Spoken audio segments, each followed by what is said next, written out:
원래 이제 지금 오늘 간증으로 이렇게 오신 우리 남진석 이사장님이 예전에 8월 달에 오시기로 했었다가 그때 조금 건강이 안 좋으셔서 저희가 조금 미뤄서 오늘 드디어 이 자리에 오셨는데 큰 은혜 하나님이 예비하신 줄 믿습니다. 대안학교계에 기독교 대안학교계에 우리나라에서 아주 최고의 선두에 있고 지금 계속 확장해 가면서 하나님이 너무나 큰 열매들을 맺어주고 계시고 좀 큰 비전을 가지고 계속해서 달려나가고 계신 이름하야 글로벌 선진학교, 이름도 너무 멋있어요, 그죠? 글로벌 선진학교의 우리 남진석 이사장 목사님 이 자리에 오셨는데 우리 박수로 모셔보도록 하겠습니다.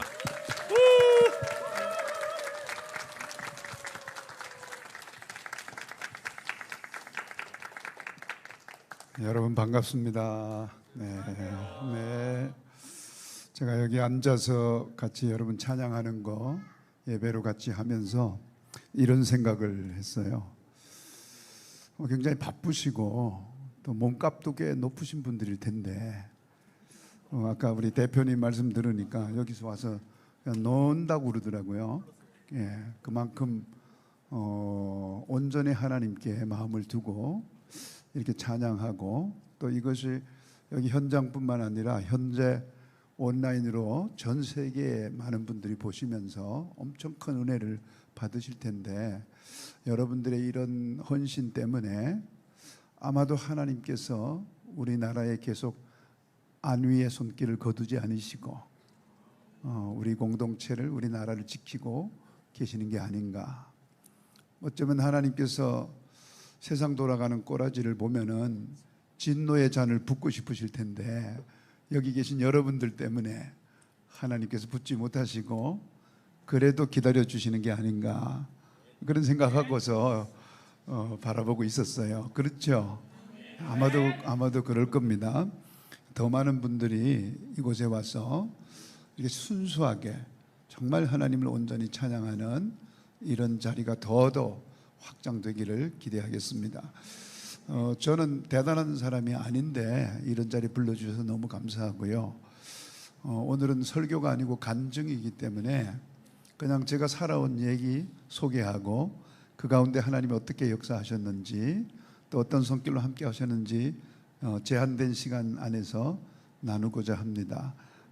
듣고 싶으세요? 네, 그러면은 얘기를 좀 하겠습니다. 저는 1950년대 후반에 강원도 삼척군 하장면 갈전리 아주 산촌에서 태어났습니다. 스크린에 보면은 아마 참고가 되실 텐데요. 우리 아버님은 한자를 가르치는 훈장님이셨어요. 그래서 어려서 한글보다는 한자를 먼저 익히고 또 붓으로 한자를 쓰는 것을 먼저 익혔습니다. 그런데 계속 그렇게 산골에서 살아가는 그 훈장님의 아들이었기 때문에 기독교에 대해서 이해할 수 있는 기회를 잘 갖지 못했어요.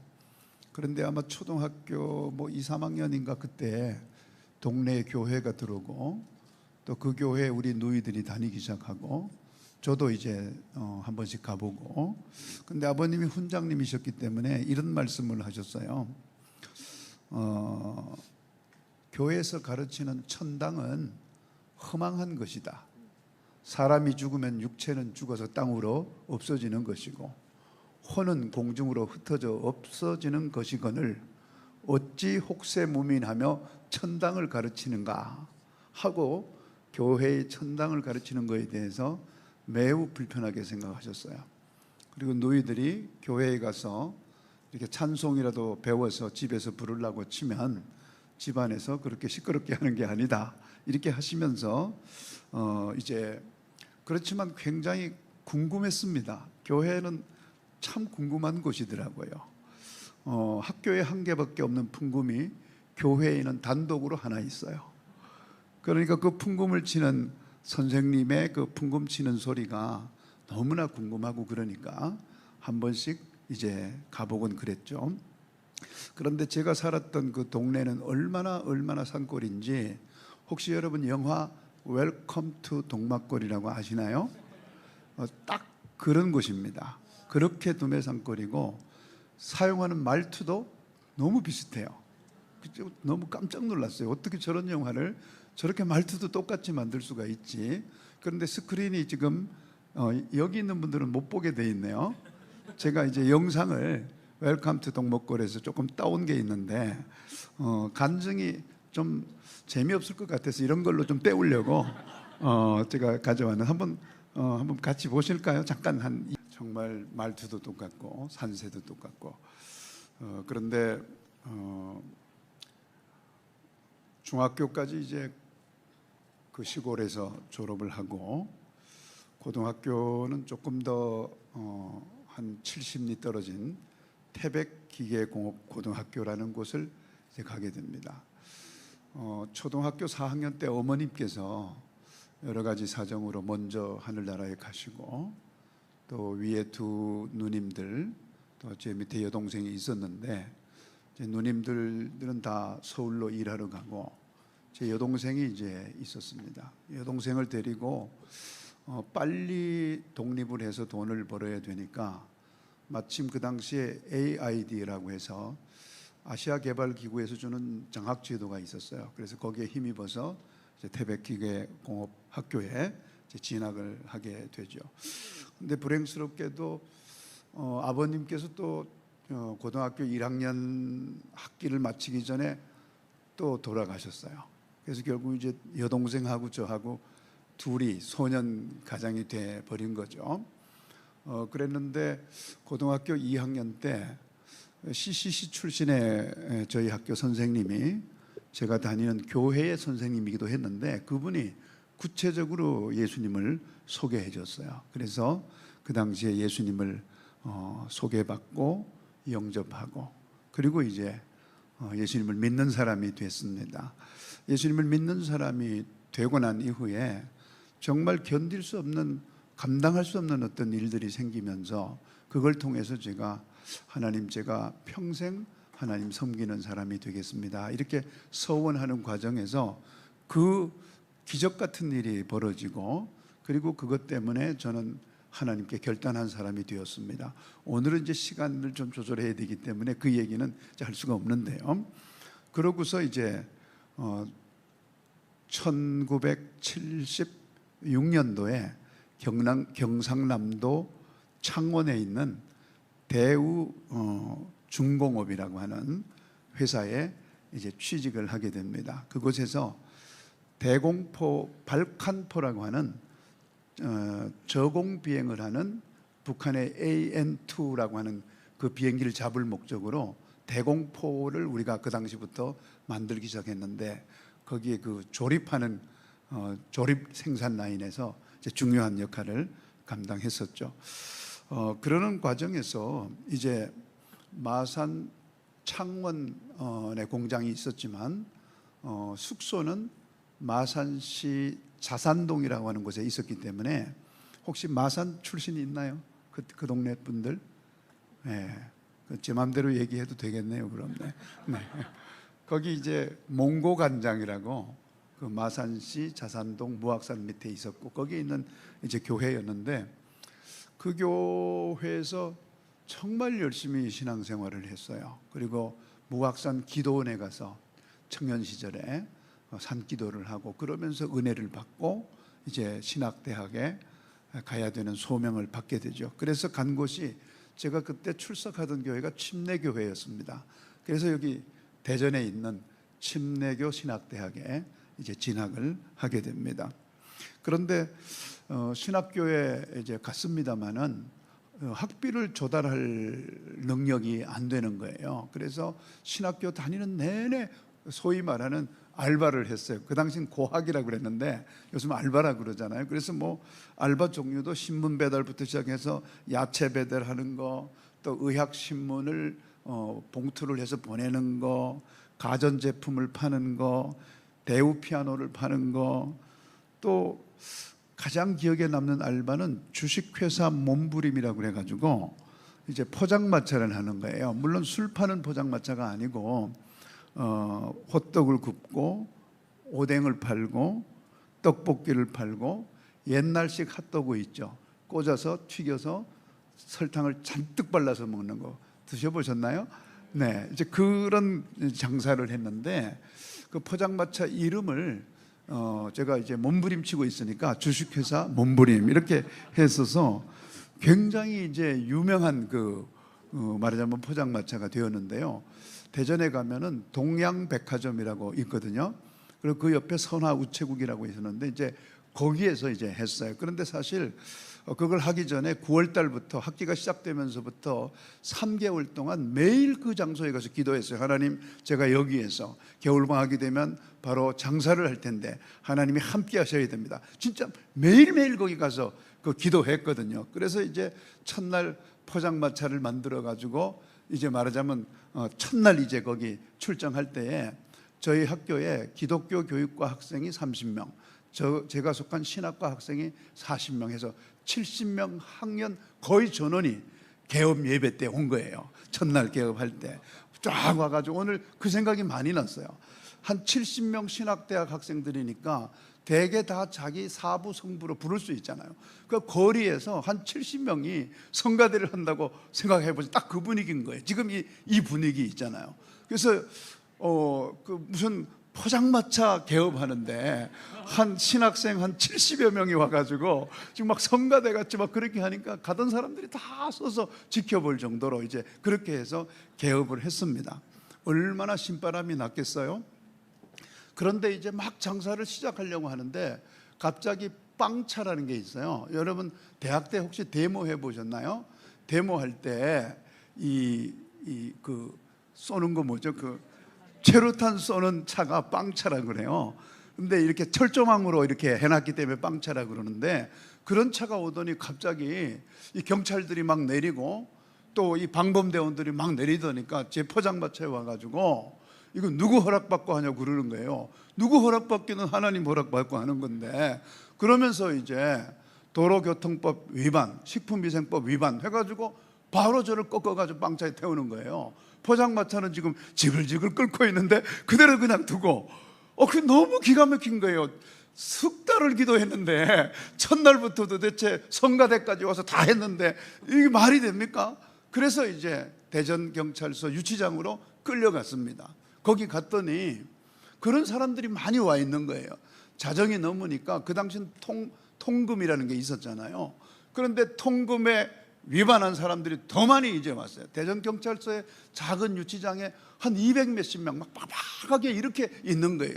추운 겨울 12월 4일이니까 얼마나 춥습니까? 그 추운 겨울날 당직 경찰은 그냥 그 난로에 이렇게 끼고 앉아가지고 아무 상관도 안 하니까 그 한 200여 명 되는 말하자면 통금이라든가 뭐 이런 데 잡혀온 사람들이 굉장히 막 시끄럽게 막 그런데 오늘 이 대표님처럼 약간 수염도 있고 험상궂게 생긴 대표님은 험상궂게 생기지 않았지만 그분은 좀 험상궂게 생긴 어떤 분이 막 이제 소리를 막 지르는 거예요.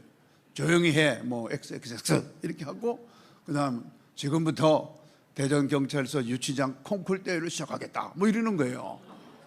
너무 웃기지 않아요? 뜬금없이. 그러면서 이제 이 사람이 딱 지적하면 노래를 불러야 되는 거예요.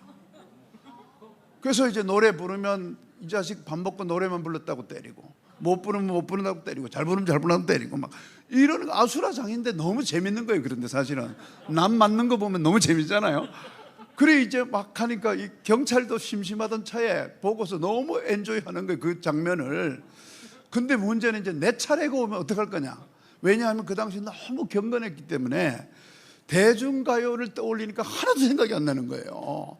그래서 찬송밖에 생각이 안 나는데 찬송 불렀다간 뭐 얼마나 좋 터질지 알 수가 없잖아요. 그래도 너무 이제 막 계속 이제 순서대로 오는데 거의 이제 내 차례까지 오는데 이거 어떡하지? 막 기도를 해도 이게 대책이 안 서는 거예요. 주 하나님 지으신 세계 이거 부를까? 아니면 뭐 그 당시에 이제 그 남진 씨가 불렀던 물어 찾아왔어 뭐 이런 거 있었거든요. 그런 건데 딱 한 소절만 생각이 나는 거예요. 그러니까 중간에 끊으면 또 맞을 것 같고 막 너무 두렵고 막 그런 거예요. 겁도 나고. 그래서 이제 드디어 내 옆 사람이 지적이 돼서 이 사람 부르다가 좀 맞았어요. 그런데 아마 하나님께서 기적을 베푸신 것 같아요. 제가 이제 그 당시에 이제 그 포장마차를 하다가 갔기 때문에 마스크를 하고 모자를 쓰고 뽀빠이 바지라고 왜 위아래 붙은 거 있잖아요.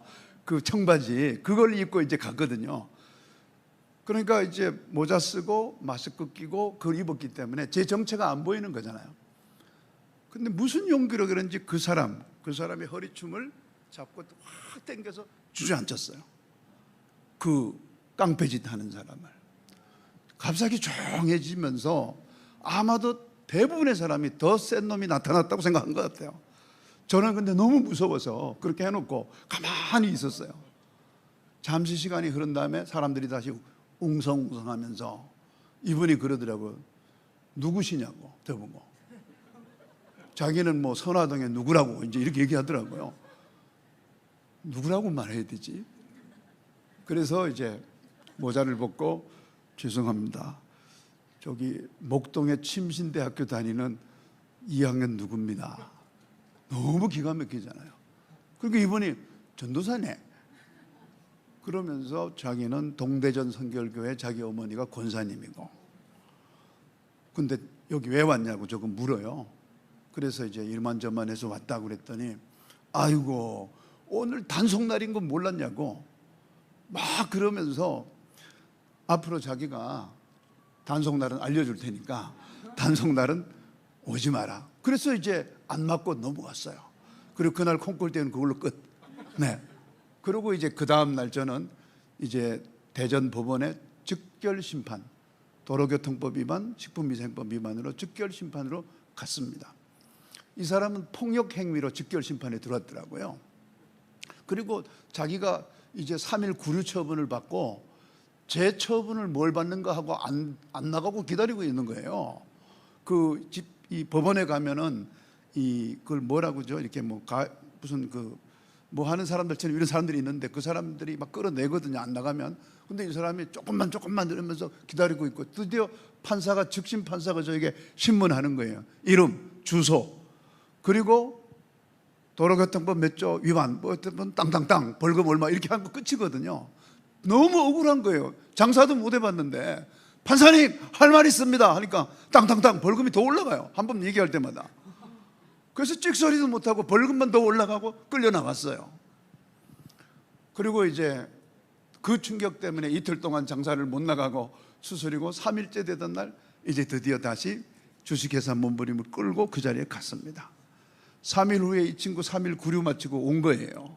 와서 인사하면서 앞으로 자기가 단속 날짜 다 알려줄 거고 이 주변에 먹는 집 정리해 줄 테니까 장사 잘해보라 이러더라고요.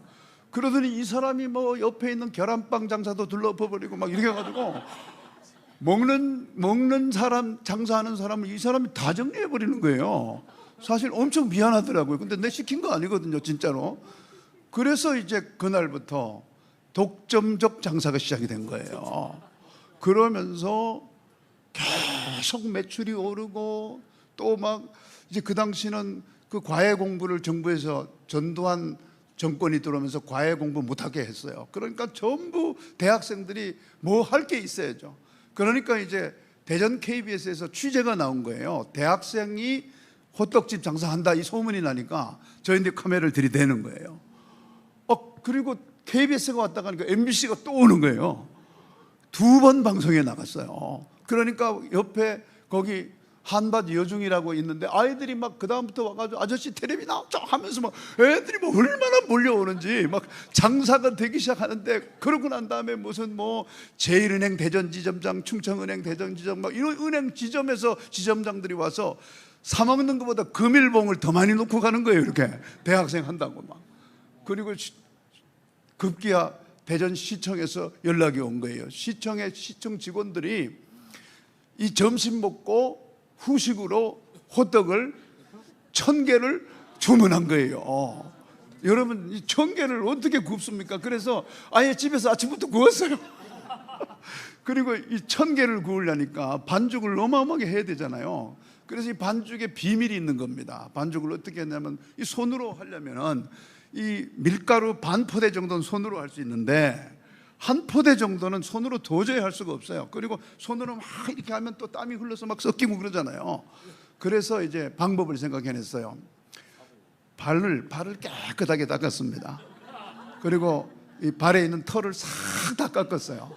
그리고 아주 이 기름으로 만질만질하게 이렇게 만들어가지고, 그리고 이제 발로 이제 반죽을 한 40분 정도 밟으니까 최고의 반죽이 되는 거예요. 그것도 모르고 시청 직원들이 얼마나 맛있게 드시는지, 네, 뭐 그런 일을 비롯해 가지고 이게 진짜 주식회사 몸부림이 보통이 아닌 거예요.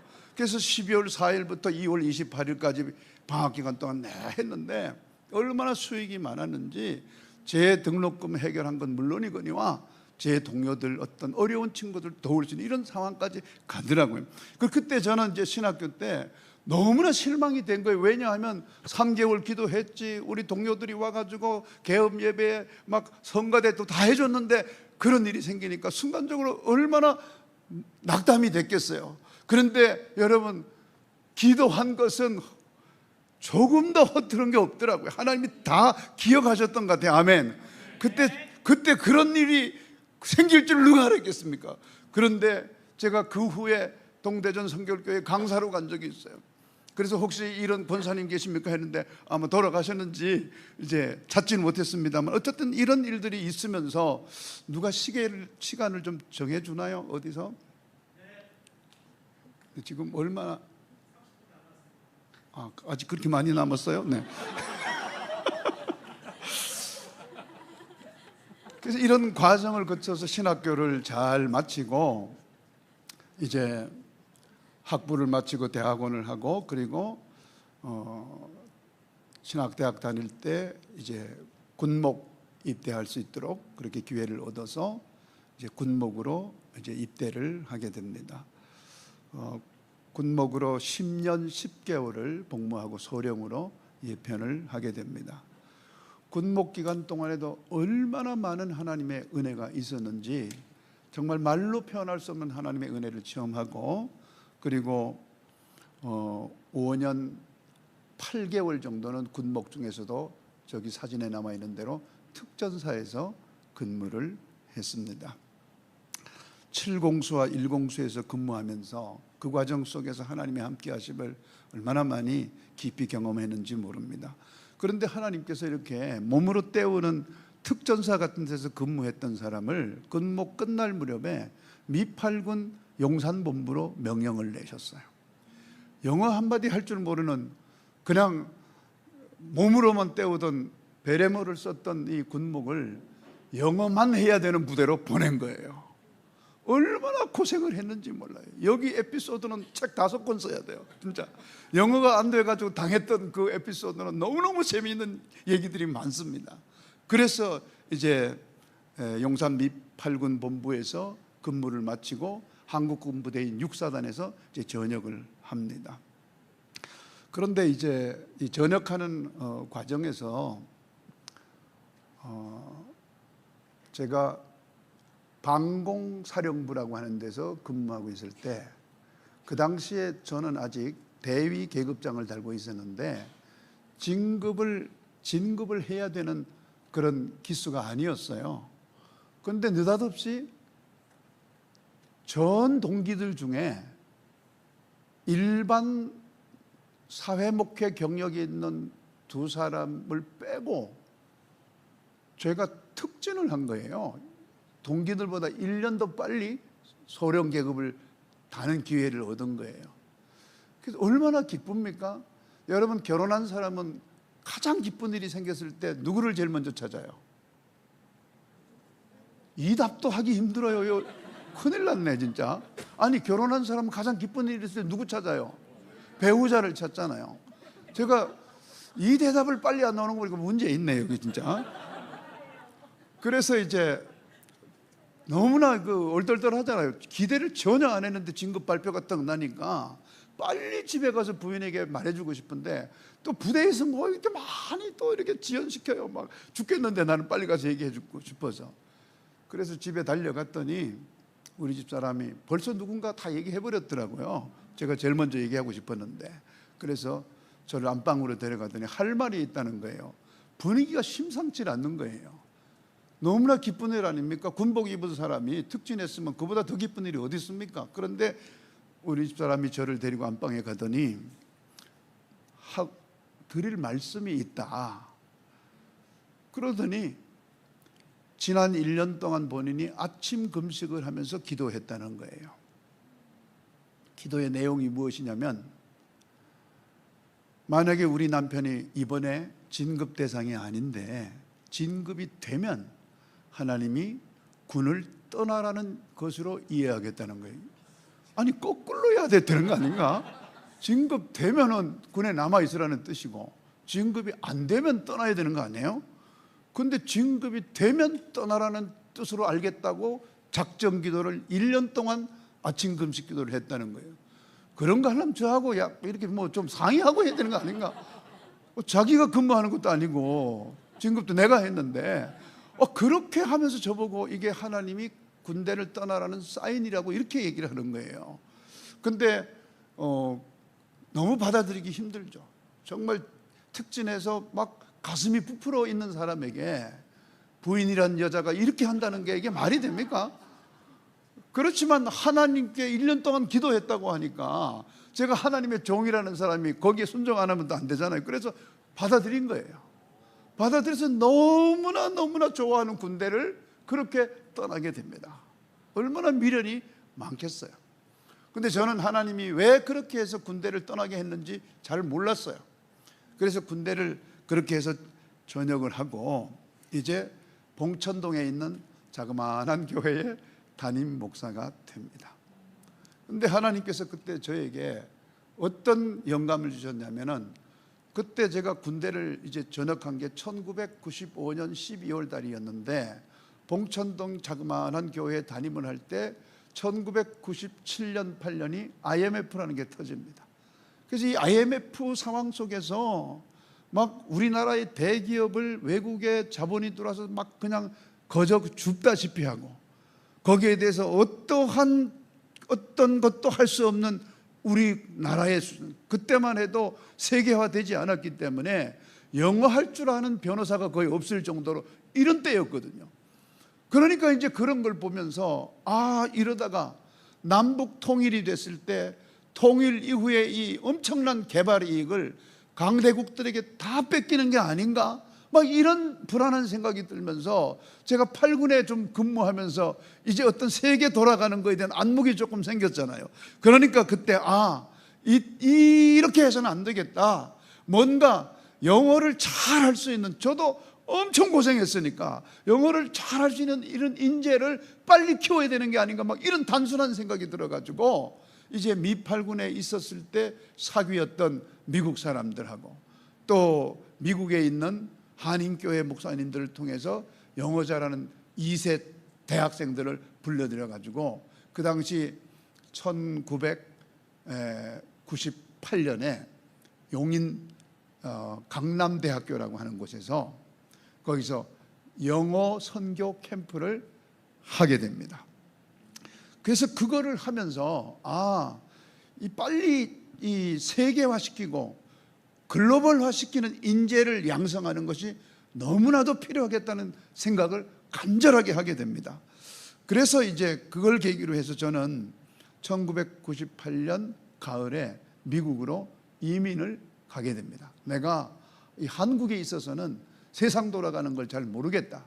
그러니까 미국에 가서 세상이 어떻게 돌아가는지 내가 먼저 알아야 되겠다. 이런 심정으로 미국으로 이제 이민 목회를 가게 됩니다. 이민 목회를 하다 보니까 한국에서 알았던 지인들이 김대중 대통령께서 대통령이 되시면서 조기 유학 자유화 정책을 펴요. 그러니까 이 내가 군인 목사였을 때 젊은 목사였잖아요. 그러니까 저를 아는 분들이 전부 아들들을 목사님 미국 계시죠 하면서 우리 집에 보내는 거예요. 우리 애 새 키우기도 힘든데 남의 집 애들 데려다가 키우니까 그게 뭐 간단한 일이 아니잖아요. 오늘날 우리 집 사람이 걸성걸성하면서 도저히 아이들을 못 데리고 있겠다 그러는 거예요. 그런데 계속해서 보내겠다는 사람은 많고, 그래서 이제 다른 후배 목사님들을 데려와서 이거 우리가 해야 될 길이 아니고 뭔가 시스템을 만들어서 도와줘야 되겠다. 그래서 이제 이 조기 유학원 아이들을 이제 그렇게 돌보기 시작한 거예요. 그런데 돌봐보니까 이게 보통 일이 아닌 겁니다.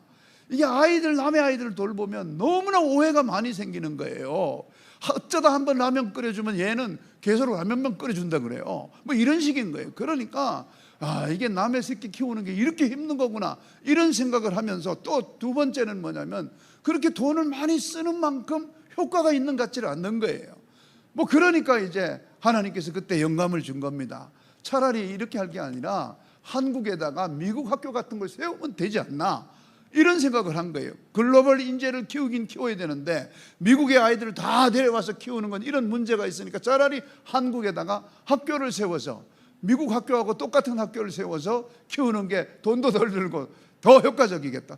정말 그렇게 단순하게, 제가 그 당시에 무슨 교육 전문가도 아니에요. 그래서 2003년에 이렇게 음성 캠퍼스를 만든 겁니다. 사진에 보면 알겠지만 너무 근사하죠. 또 2011년에는 문경 캠퍼스를 만든 거예요.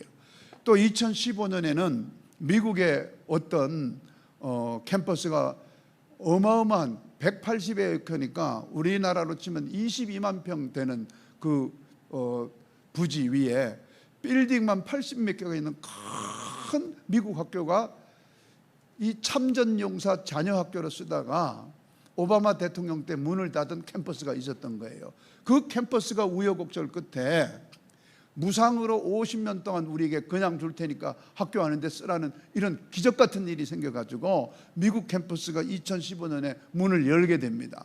그리고 2020년에 세종시 반곡동 국책연구단지 앞에 또 캠퍼스가 만들어지게 돼서 지금 4개의 캠퍼스에 학생들이 한 1000여 명 재학하고 있으면서 현재까지 배출한 학생들은 졸업한 학생 한 2000여 명, 졸업 끝까지 못한 학생 한 500여 명 해서 한 2500여 명 정도가 우리 동문이 돼 있어요.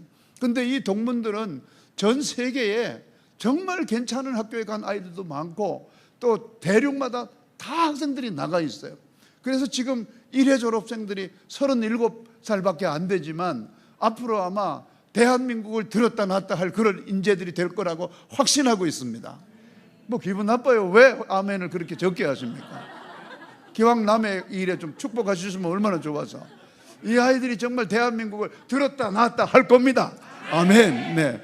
그래서 이제 이런 생각을 가지고 우리 하나님께서 이 다음 세대가 지금 큰 걱정이에요. 제가 이 사역을 하고 있으면서도 이 다음 세대 어쩌면 좋은가 하는 그런 마음을 가지고 지금도 계속 간절한 마음으로 기도하고 있습니다. 청소년 복음화율 3%, 점점 내리막. 여러분, 복음화율 3% 미만이면 선교학에서는 미전도 종족이라고 하잖아요.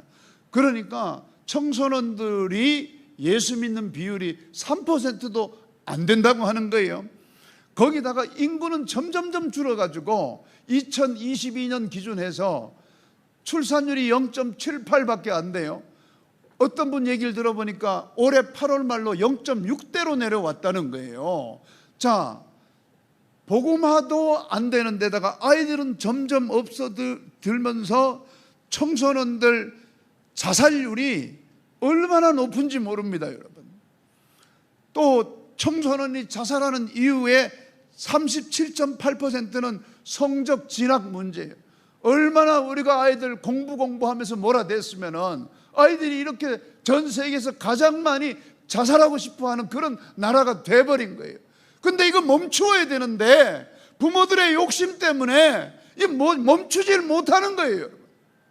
그래서 우리 학교는 여기 아까 우리 강 대표님께서 놀러 온다고 그러는데 우리 학교도 놀러 오는 학교를 하려고 하니까 부모들 들살에 놀러 오는 학교로서는 안 되는 거예요. 적당히 놀게 하고 적당히 공부시키는 게 정말 어렵습니다, 사실은 이 풍토에서. 어쨌든 여러분, 이런 상황에서 다음 세대는 확 줄어들고 망가지고 소멸하는 이 시대의 가장 큰 시급한 과제가 다음 세대예요. 이 버그마트 콘서트도 다음 세대 애들이 있어야 여기 누가 와서 노래할 거 아니에요. 이게 지금 너무 심급한 거예요. 45세 미만 손 들어봐요. 여기서 여성들 중에서 빨리 손 들어요. 손 들어요. 집에 가서 남편하고 상의해서 뭐 수술하든지 어떻게든 돼가지고 한 명 더 낳아야 돼요. 늦둥이, 아주 늦둥이라도 한 명 더 낳아야 됩니다. 뭐 기분 나빠요? 뭐 어떡할 건데 여러분, 뭐 낳을 사람이 없는데. 요새 어떤 외신에 보니까 뭐 67세 할머니가 아이를 낳았다고 하더라고요. 네. 그러니까 우리 좀 희망을 가지고, 진짜 이거는 우스갯소리도 아니고 이게 도대체 정말 이거 심각한 문제예요. 정말 심각한 문제거든요. 이런 상황에서 지금 세계관 전쟁은 더 치열한 거예요. 이 왜 이렇게 망가지고 무너지느냐 하면은 성경적 세계관이 똑바로 서지 못해서 그런 거예요.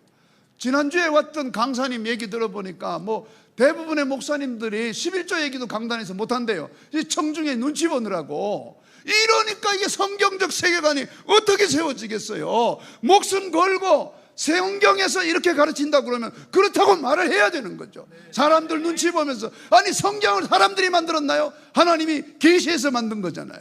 그러니까 이 성경적 세계관이 점점 무너지니까 교회가 무너지고 애들이 무너지고 이렇게 되는 겁니다. 저는 그래서 이 버그마트 콘서트가 왜 중요하냐면, 여러분 돈 한 푼 안 받고 여기 와서 한다면서요. 오직 하나님 찬양하고 싶어서 한다면서요. 이게 바로 성경적 세계관 아닙니까? 주의 일을 하고 영적인 일을 하면서 받을 거 다 받고 이렇게 하면 그게 무슨 성경적 세계관입니까? 여러분들이 직업적으로 할 때는 받을 거 다 받으세요. 그런데 이렇게 온전히 헌신할 때는 정말 헌신해야 되잖아요. 할렐루야. 그래서 이런 게 바로 성경적 세계관을 보여주고 세워가는 과정이라는 점에서 저는 이 자리에 선 것이 너무 기쁘고 영광스러운 거예요.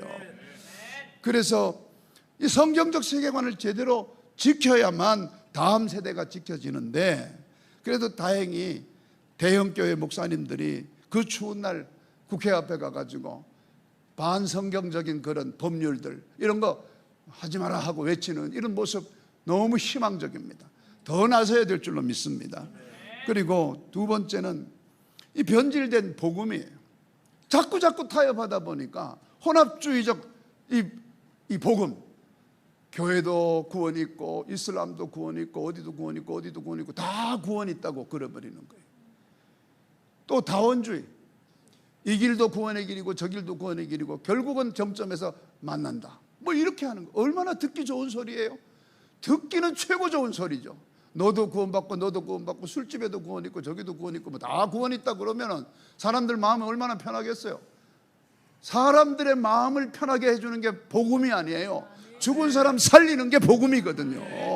지옥 갈 사람 천국 가게 하는 게 복음이거든요. 그래서 사람을 기쁘게 하랴 하나님을 기쁘게 하랴 고민해야 되는 거예요. 그리고 하나님을 기쁘게 하는데 손을 번쩍 들어야 되는 거죠. 그렇게 해야 되는데 이렇게 혼합주의 다원주의로 복음이 변질되다 보니까 복음이 너무 약화되고 결국은 지금 어떻게 됐냐, 복음이 소멸되는 단계에 가 있는 거예요. 여러분 지도를 한번 보십시오. 지도를 한번 보면은 여러분 지도 못 보죠?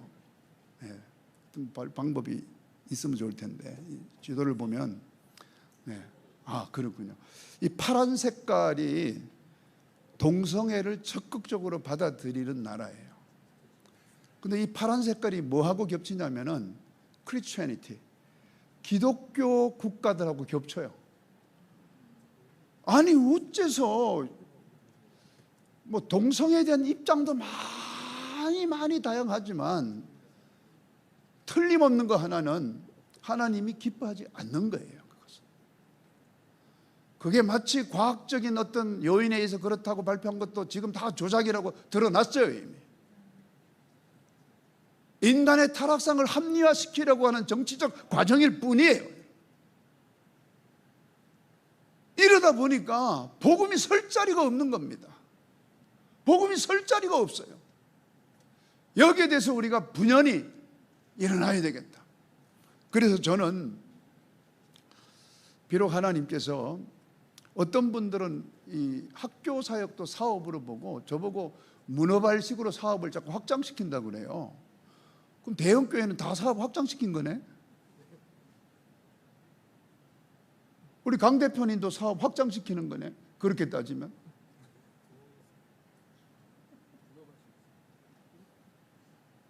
지금 아이들을요, 일주일에 한 번 교회에 가서 주일학교 다니게 해서는 이 세상에 이 엄청난 흐름을 견뎌낼 수가 없어요, 여러분.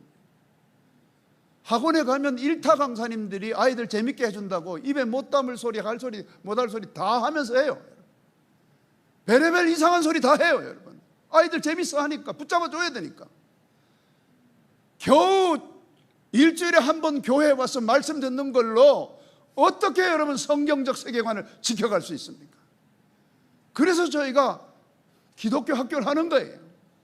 24시간 말씀 속에서 굳게 세워놔도 얘네들이 졸업하고 나가면 한 20%는 쓰러지는 거예요. 그래서 이 기독교 교육 현장을 끝까지 지켜야 되겠다. 코로나 와가지고 정말 힘들었어요, 여러분. 정말 힘들었거든요. 제가 이렇게 굉장히 확신에 꽉 찬 사람 같잖아요. 코로나 한 3년 지나면서 너무나 견디기 힘드니까 친구 찾아가지고 나 이제 살고 싶지 않다, 이런 말을 할 정도가 되더라고요. 그런데 하나님이 지금 살려주셨어요. 지금 이제 막 또 이제 살아나고 있어요. 여러분, 우리 끝까지 이 자리 지켜야 됩니다. 끝까지 이 자리를 지켜야 되는 것입니다. 저는 지금 세종에서 이제 세종이 출산율이 제일 높은 도시라고 해서 거기 갔어요. 서울이 싫어서 간 게 아니고 전국 서울은 지금 출산율이 0.5 얼마입니다. 세종은 1.3 정도 돼요. 그나마 그래도 좀 높은 편이거든요. 그러니까 거기 가면 초등학교, 중고등학교 아이들이 다른 데 비해서는 상대적으로 비율적으로 꽤 있는 편이잖아요. 거기 가서 교육센터를 하고 또 교회를 개척하고 하면서 지금 4개의 교회를 개척해서 이렇게 다음 세대를 살리는 교회로서 열심을 다해서 섬기고 있습니다. 또 세종에 가면은 그 작은 도시, 40만 명도 안 되는 작은 도시에 고려대학교와 홍익대학교가 세종에 있어요. 분교가. 거기에 대학생만 17,000명이 있습니다. 그 작은 도시에 대학생 17,000명인데 거기에 JMS니 신천지니 뭐 이런 사람들이 와서 설치고 있어요. 그래서 가만두면 안 되겠다. 우선 우리가 가서 다시 데려와 나와야 되겠다. 그리고 신천지나 JMS에 빠진 그 친구들도 빨리 데리고 나와서 복음으로 다시 변화시켜야 되겠다, 이런 생각을 가지고 지금은 조치원에서 개척교회 8개월째입니다. 그런데 지금 대학생들이 오기 시작하고 있어요. 사람들이 오기 시작하고 있어요. 그래서 저는 이제 마무리하겠습니다. 자꾸 뭐가 이제 팻말이 뜨기 때문에 오늘 이런 자리에 우리 대표님께서 불러주신 거 너무 감사하고요. 또 이게 다 목회자는 누구나 꿈꾸는 로망 아닙니까? 이런 찬양 속에서, 학기들 속에서 이렇게 하나님께 예배드리는 거, 정말 이런 이 귀한 자리에 함께 했다는 것이 저는 개인적으로 너무 영광스러운 자리였고요. 비록 짧은 시간 간단하게 제 삶 가운데서 역사하신 하나님을 여러분들에게 간증했습니다.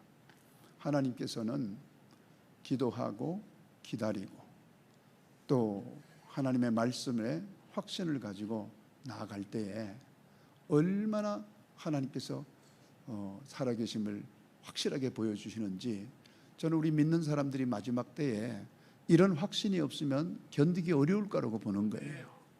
그래서 정말 여러분들이 이왕 광야에 나왔으니까 그런 하나님을 경험하시기를 주의 이름으로 축복합니다. 지난 6월 달에 저희가 라틴 아메리카에 한 1,000명의 선생님들을 과테말라에 모아놓고 4박 5일 동안 집중적으로 교육을 시켰어요. 왜냐하면 현직 선생님들이 복음으로 훈련받으면 최고의 선교사가 되는 거 아닙니까?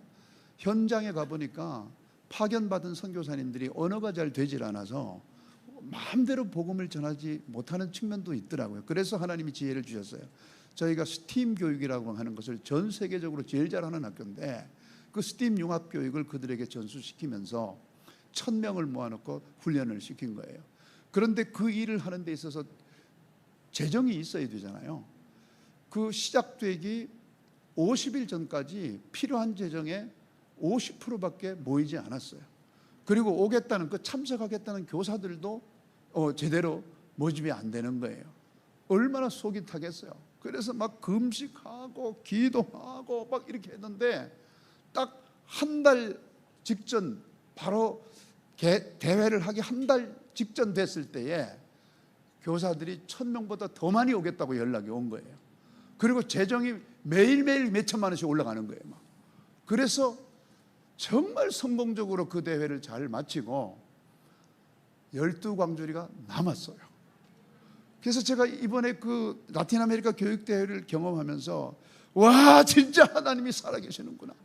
평생을 내가 하나님이 살아계시다고 선포하고 다녔는데 하나님이 이렇게 현장에서 당신을 보이시는구나, 이렇게 확신을 가지고 요즘 저를 만나는 분들이 목사님 달라졌다고 막 그런 얘기를 해요. 왜냐하면 막 그런 확신을 가지니까 메시지고 뭐고 막 이런 게 너무 막 은혜스럽게 되잖아요. 저는 이 버금 아트 목욕 콘서트가 정말 이런 확신을 가지고 이 대한민국을 바꾸는, 이 음악인들의 모임을 통해서 대한민국을 바꾸는 그런 역사가 계속되기를 주의 이름으로 축복합니다. 기도하고 마치나요? 기도하겠습니다. 하나님, 이 버그마트 목요 찬양 콘서트, 예배 같은 콘서트 같은 이 예배가 대한민국을 바꾸는 기폭제가 되게 하여 주옵소서. 대한민국 국민들의 가슴마다 찬양을 회복시키는 역사가 일어나게 하여 주시옵소서. 헌신하는 자들이 지치지 아니하고 살아계신 하나님을 고백하며 더 힘있게 나가게 하여 주시옵소서. 이 밤에 주께서 함께 하심을 감사드리며 예수 그리스도의 이름으로 간절히 기도하옵나이다. 아멘.